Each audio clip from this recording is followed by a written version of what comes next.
Irwan Musri dirumorkan selingkuh dengan Yuni Shara. Maya Estianty, terserah. Maya Estianty santai menanggapi fitnah terhadap suaminya, pengusaha Irwan Musri. Seperti diketahui sebelumnya, Irwan Musri sempat tiba-tiba saja dirumorkan berselingkuh dengan penyanyi Yuni Shara. Sebagai orang yang tahu keadaan aslinya cuma, apaan sih ini?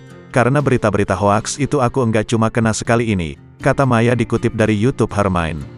Enggak mau ambil pusing aku, terserah orang mau ngomong jorok, mau ngomong jelek, mau ngomong bagus, imbuhnya.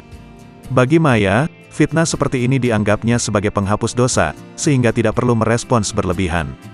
Kebetulan, suaminya juga bukan orang yang aktif di media sosial, sehingga Irwan juga tak memusingkan rumor tersebut. Meskipun Maya dan Irwan santai menanggapi hal itu, Yuni Shara sempat menghubunginya.